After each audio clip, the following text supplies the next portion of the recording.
Yikes. We recently had our windows inspected and the inspector had this moisture meter. So I immediately went and bought one myself. I'm really excited, so we're gonna try it out. It comes with 3 batteries and the user manual / instructions for this pinless inductive moisture meter. Here is the display and what you're gonna be able to see and control. Right on the back, it gives you the chart about the moisture level, dry, mid, and wet, for the different types: wall, masonry, softwood, and hardwood. So you're going to be able to refer to this immediately. Really handy.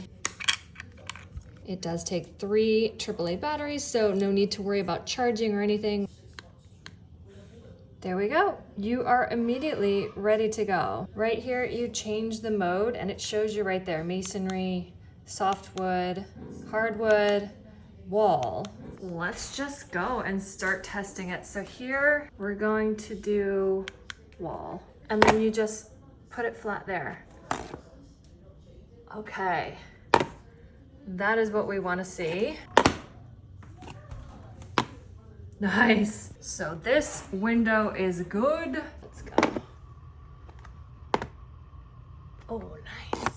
And it also shows you here in green. Now we are in our finished attic, and yikes. It even gives you an alarm when it is high. Oh my gosh. What's going on up here? So we have something going on right in this area. Yikes. That is crazy. Oh, that's scary, but it's amazing how fast this is to find out where a leak is, even when you can't see it, but there's probably major mold back there. Again? Oh my God. Ah! Yikes. Yikes. Oh my God. But what's interesting is if you put the wrong, for example, wall, it's giving 5%.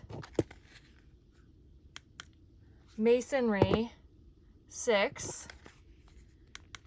Softwood, that's where it's going crazy. Hardwood, 10%. So if you don't know what the material is and you use the wrong setting, you could be way over or under calculating. So that's really important to take note of. Make sure to read the instructions as well to understand the readings, because if there are conductors inside the wall, such as steel bars, wires, etc., they can greatly affect the reading for the wall or masonry measurements.